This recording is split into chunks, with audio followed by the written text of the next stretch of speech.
보고 싶은데 한동훈 대표가 이제 대통령의 조기 퇴진 불가피하다고 하면서 책임 총리제도 언급을 했는데요. 그 87년 전두환과 노태우처럼 뭐 후계자를 지명하겠다거나 이런 의도로도 좀 보이는데 한동훈의 그 조기 퇴진 불가피하다 이런 발언은 좀 어떻게 해석을 해야 될지 의견을 여쭙고 싶습니다. 네, 이건 뭐 제가 간단히 답을 드리도록 하겠습니다. 조기 퇴진이라고 말씀하셨는데 조기가 언제냐를 가지고 아마 또 논쟁이 되지 않겠습니까? 대통령 임기가 2027년 5월 10일인데 5월 1일까지 하면 조기 아니냐. 뭐 이렇게 또 얘기가 될 가능성이 없지 않아서 좀 무의미한 얘기라는 생각이 듭니다.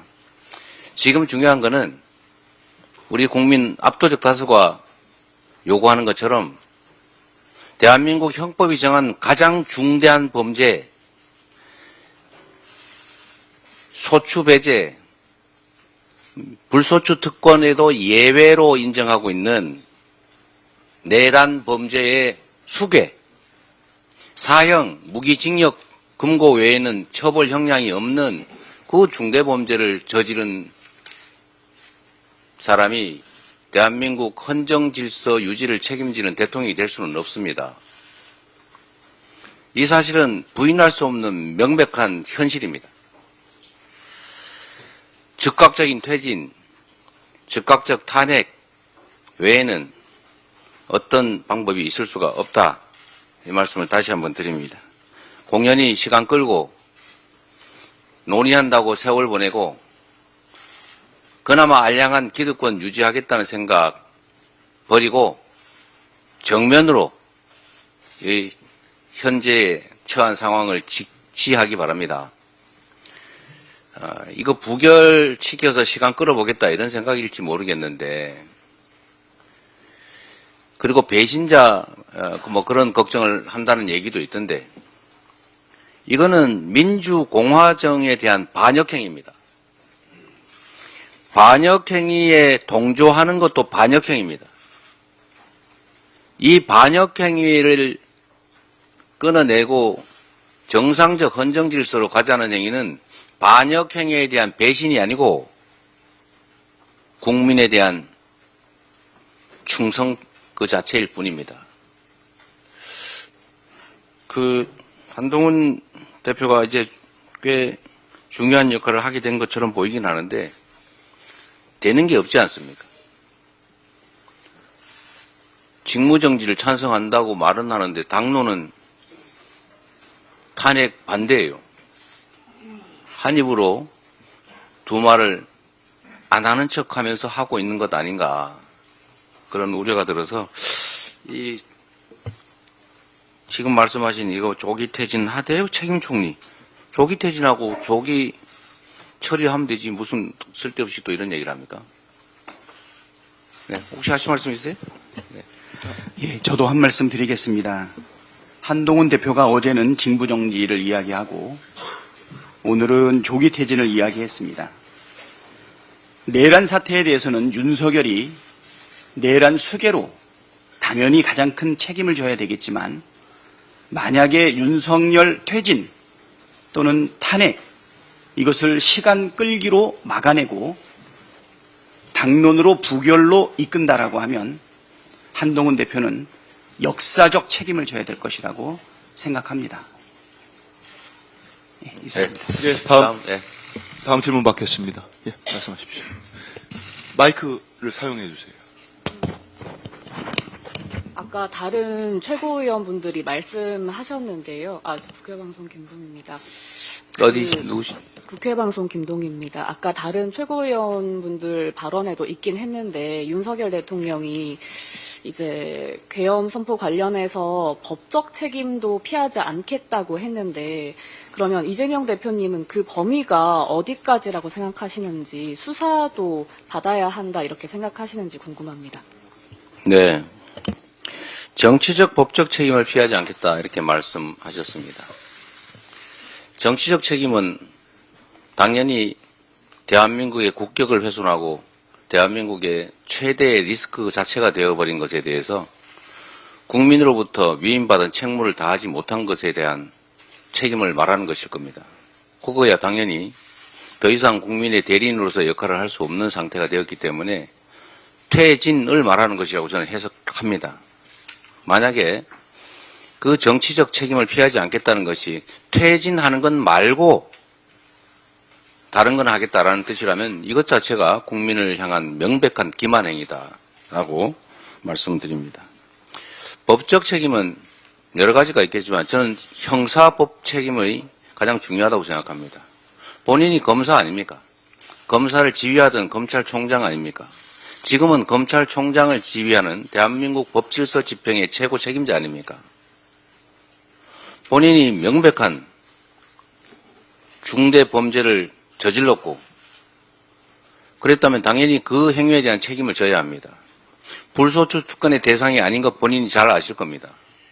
당연히 현재 상태에서 수사하고 필요하다면 체포, 구속하고 필요하면 당연히 기소해서 처벌받아야 합니다. 그게 법적 책임이겠죠.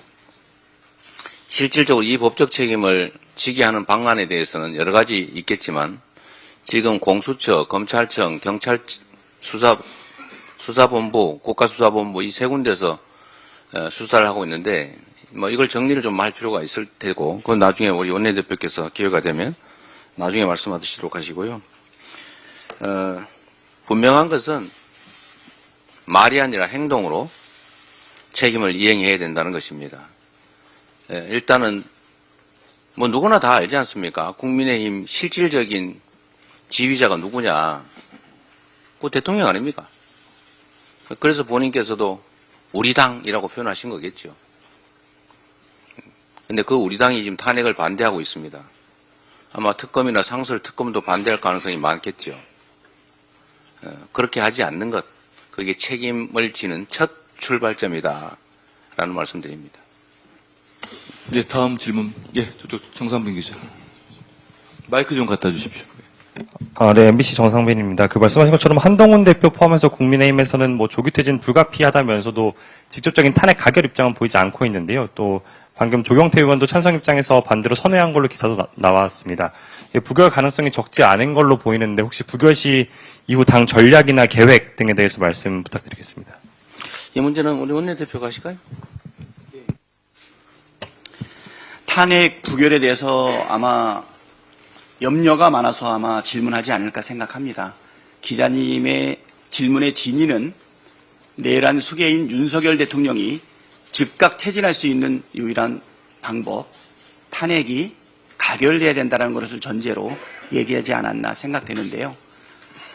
국민이 명령하고 국민이 요구하고 있는 탄핵은 반드시 가결될 것이다 라는 확신을 가지고 있고요.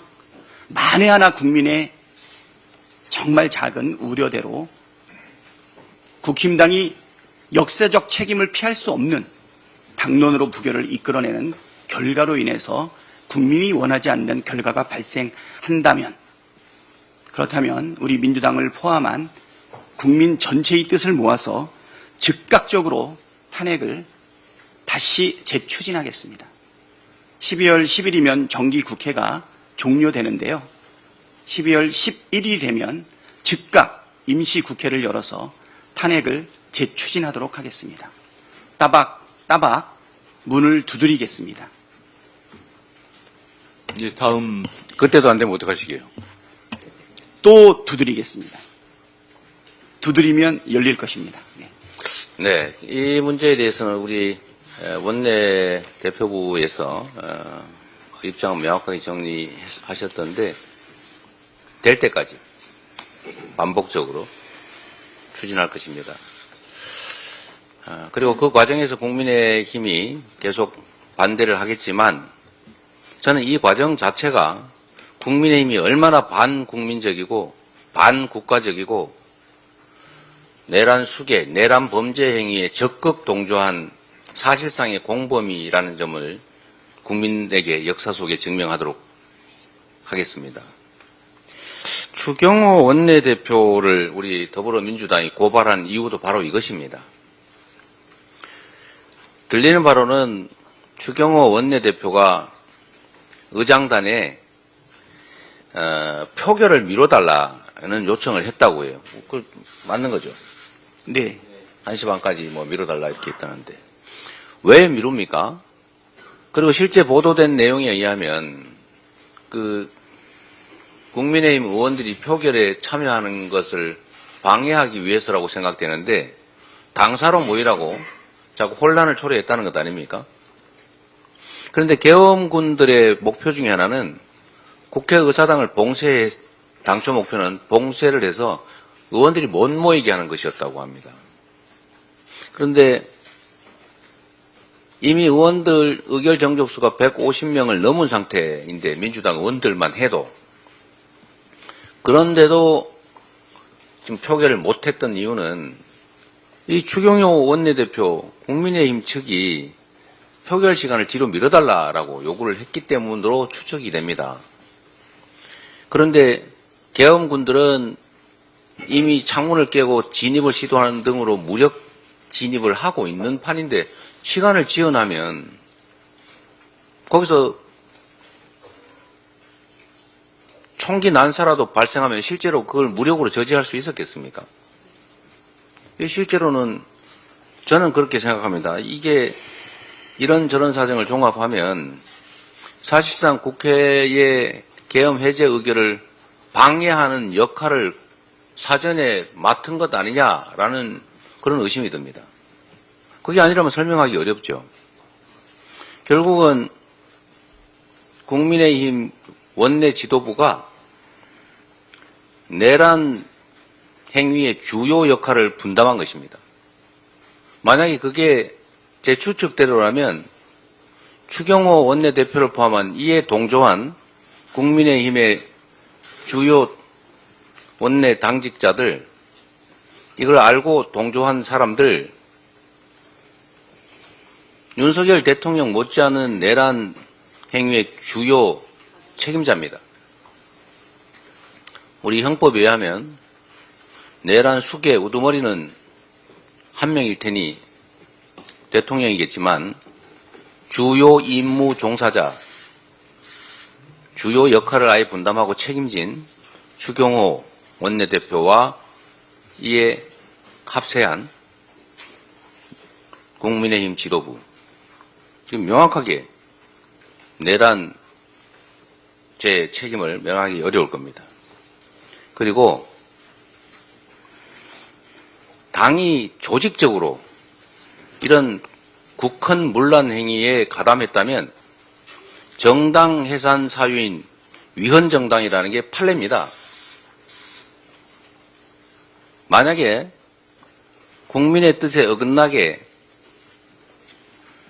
계속 탄핵을 반대하고 내란 세력을 옹호한다면 이에 대한 명확한 헌법적, 형사법적 책임을 지게 될 것이다 라는 점을 엄중하게 경고합니다. 반드시 그 책임을 물을 것입니다. 탄핵될 때까지, 책임을 물을 때까지 무한 반복을 해서라도 반드시 통과시킬 겁니다. 국민 여러분께서도 함께해 주시기 부탁드립니다. 네. 네, 다음 우리 짧게 한 말씀만 예. 드리겠습니다. 미안합니다. 윤석열의 즉각적인 직무정지와 구속수사 외에는 국정정상화의 대안이 없습니다. 윤석열은 국민을 속이고 한동훈 대표와 국민의힘은 스스로를 속이는 합의를 하려고 하는 것 같습니다. 그러나 국민도 또 민주당도 속지 않을 겁니다. 윤석열에게 헌법적인 권한이 남아있는 한 국정 정상화는 불가능하고 그 날이 하루라도 더 지속되는 한 국정의 혼란은 그리고 그로 인한 대한민국에 대한 피해는 커질 것입니다. 네. 다음 질문 받겠습니다. 예, 한국일보 박충규입니다. 저 질문이 좀 많습니다. 일단 오늘 대통령께서 제2의 계엄이 없을 것이다 이렇게 말씀을 하셨고, 기존 계엄에 참여했던 어떤 그런 사람들은 직무정지가 됐는데, 그럼에도 불구하고 제2의 계엄 벌어질 수 있다고 생각하시는지 여쭙고요. 추가로 관련해서 당에 또 추가로 정황이 포착된 게 있다면 또 공개해 주실 수 있으실지 말씀드리겠고요.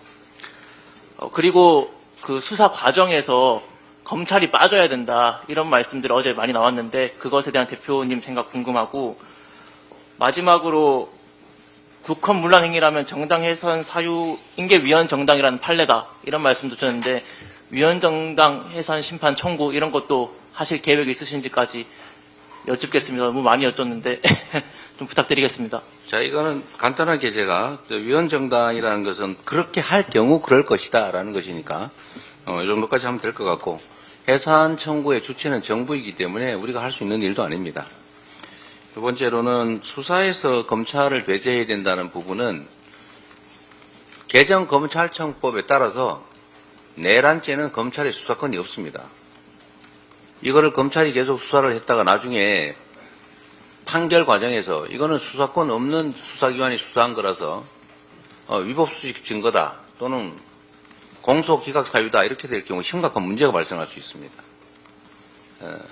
그래서 지금 이 혼선을 해결하는 유일한 길은 특별검사밖에 없다 말씀을 드리고 계엄과 관련해서는 우리 김민석 수석 최고위원께서 말씀드리도록 하겠습니다. 윤석열과 김용현, 여인형을 포함해서 그리고 대통령실과 지금 국민의힘까지 계엄이 절대 없을 것이라고 수십 번 이야기하던 자들이 계엄을 했습니다. 지금 대통령이 계엄 명령을 내린다고 해도 그 명령을 이행하지 않겠다라고 국방부에서 이야기하고 있는 것은 실은 굉장한 문제가 있습니다. 대한민국의 안보 상황에 이상이 생기면은 군 통수권은 누가 행사하게 됩니까? 원래 계엄 세력의 기본 구상이 우크라이나의 불길을 가져오거나 남북 관계의 충돌을 조작하거나 아니면은 시민 간의 충돌을 조작하거나 하는 것이었습니다. 이 상태를 그대로 두고는 윤석열과 그리고 이번 계엄 내란에 참여했던 그 하수인들 아직 다 드러나고 있지 않은 자들이 누구인지가 다 밝혀지지 않은 상태에서 이것을 구속수사 전면 실시하고 윤석열의 군통수권을 뺏지 않고서는 우리 국가는 하루도 편하게 잠잘 수가 없습니다. 전 세계가 어떻게 대한민국을 믿고 투자할 수 있겠습니까? 너무 위험한 일입니다. 윤석열의 군통수권은 즉각 박탈되어야 하는 것입니다. 그렇지 않고 윤석열에게 군통수권이 남아있는 한 계엄 위험은 누구도 사라졌다고 장담할 수 없습니다. 한동훈 대표와 국민의힘 무슨 수로 그걸 보장할 겁니까?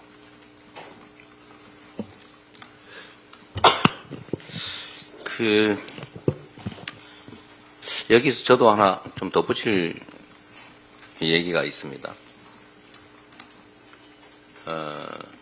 일반적 상식에 기반한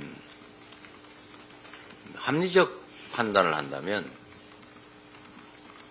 21세기 대한민국에서 군사 쿠데타, 친위 쿠데타를 한다. 그것도 현직 대통령이. 상상할 수 없지요. 그래서 최초로 김민석 수석 최고위원이나 제가 그 얘기를 했을 때 대다수의 언론이나 정치권 또 식자층 일부에서는 이렇게 얘기했죠. 망상이다. 이재명 저 이상하다. 김민석 이상하다. 민주당 지도부 이상하다. 가짜뉴스로 국민을 선동한다. 이렇게 얘기했죠. 그런데 했지 않습니까? 이게 위험한 것입니다. 일반 상식을 벗어나는 판단과 결정을 하고 실제로 집행한다는 것입니다. 만약에 국방 안보 이런 상황에 대해서 아무도 예측할 수 없는, 아무도 상식적으로 납득할 수 없는 결정을 만약에 한다면 무슨 일이 벌어지겠습니까? 앞으로는 안 할 거다. 그전에도 안 한다는 말 수없이 하고도 했지 않습니까? 이번은 진실일까요? 상황은 윤석열 대통령이나 윤석열 정권 입장에서는 더 나빠졌습니다. 명백한 가장 대한민국 사법체계에서 가장 중대범죄로 평가받는 내란죄를 과감하게 벌인 집단입니다. 자기의 가족들의 범죄를 감추거나 비호하기 위해서. 그런데 이제는 대통령직에서 배제될 위기에 처했는데 순순히 이때까지 수없이 저지르던 그 불법 행위를 갑자기 중단하고 순한 양이 되겠습니까? 저는 아닐 것 같습니다. 그리고 하나 우리 가만있어 보자. 우리 원내 수석이 안 오신 거 같네. 아까 다시 한다고 하셨는데 최대한 빨리 하면 며칠 정도 걸립니까?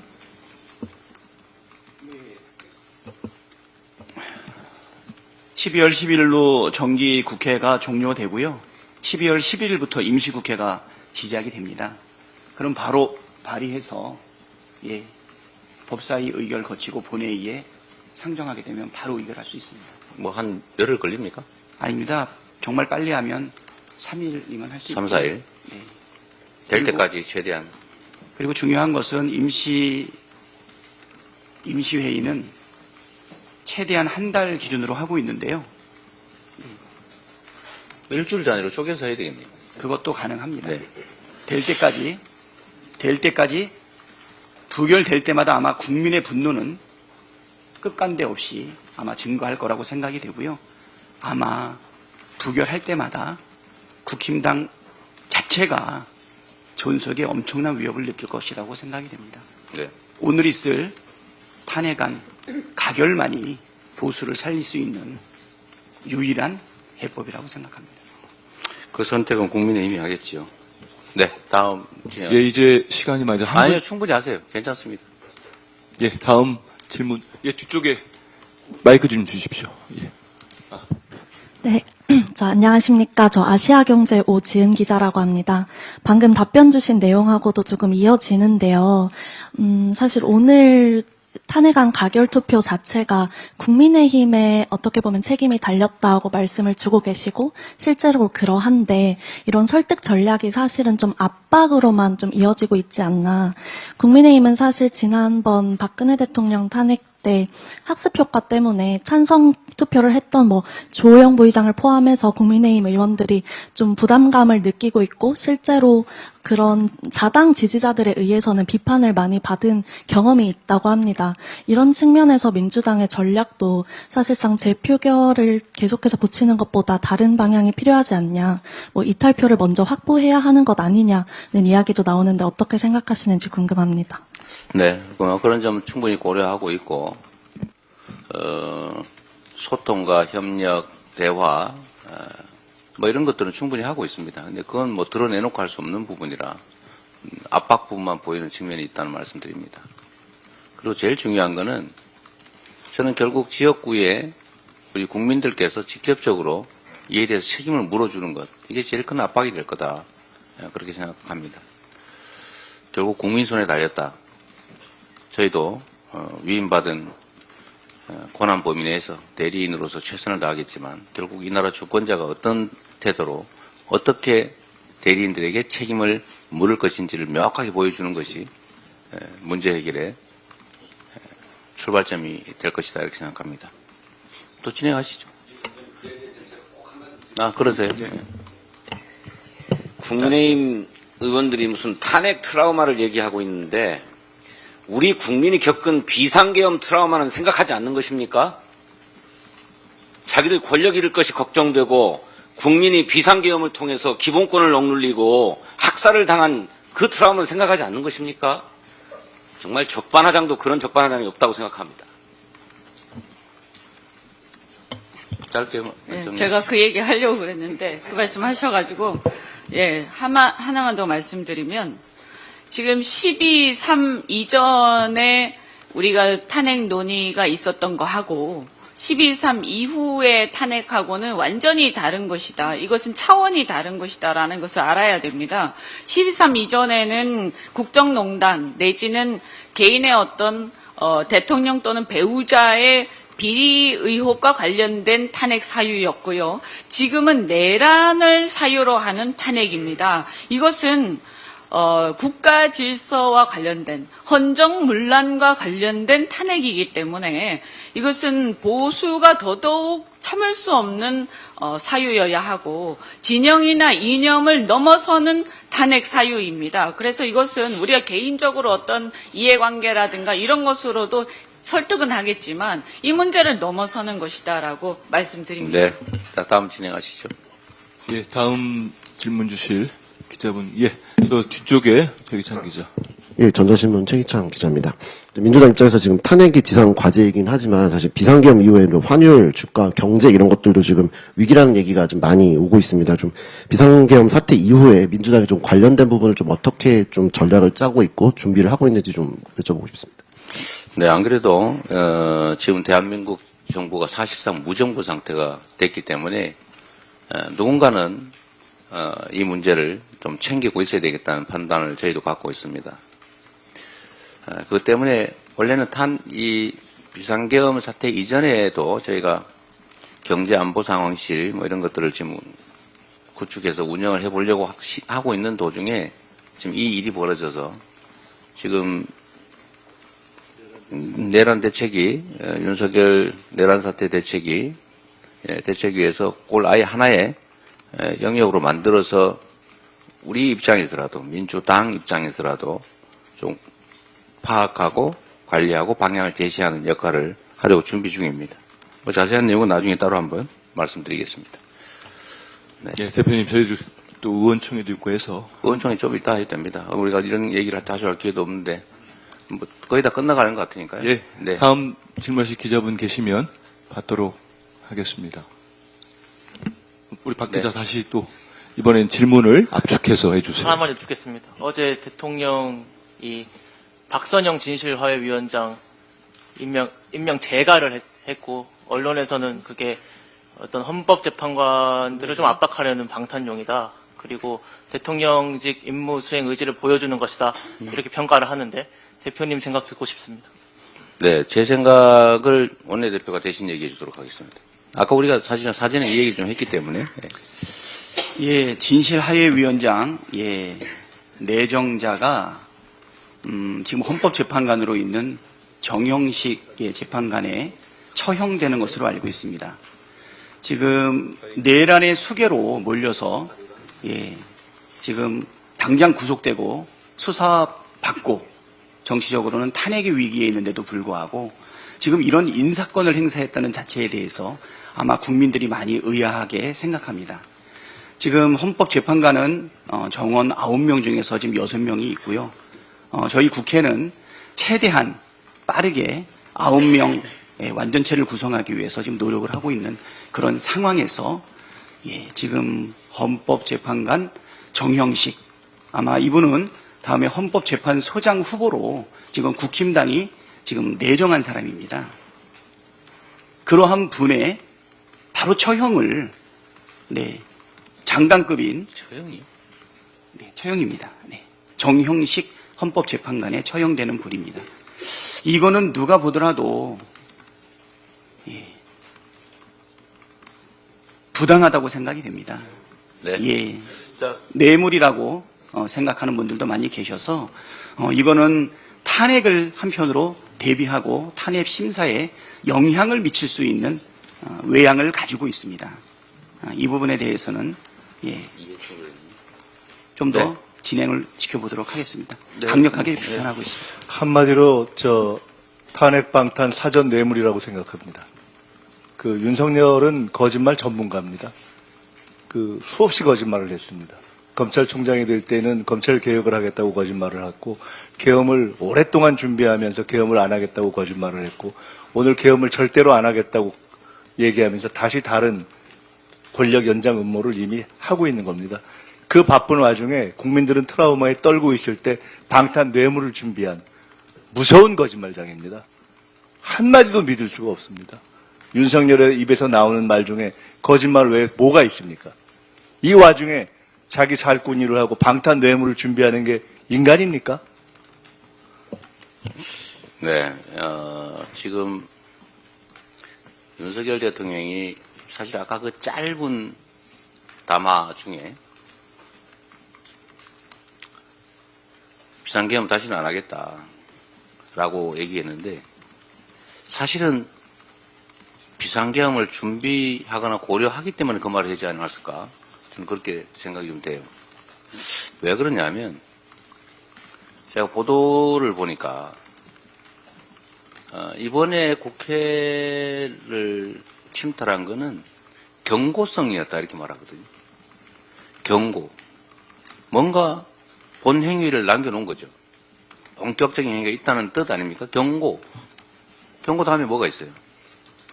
뭔가 한다는 거죠. 그 말 속에 이미 제대로 된 비상계엄 조치, 국회 침탈 조치를 하겠다. 그 뜻이 난 들어있다고 생각해요. 경고란 말 속에.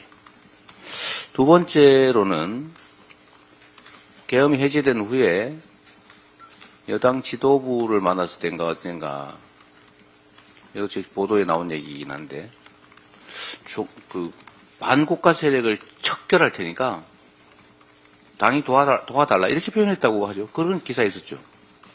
네. 반국가 세력을 척결을 하려고 계엄을 하지 않았습니까? 근데 실패했죠. 근데 그 후에 역시 반국가 세력을 척결할 테니까 당이 도와달라. 그 계엄하겠다는 얘기 아닙니까?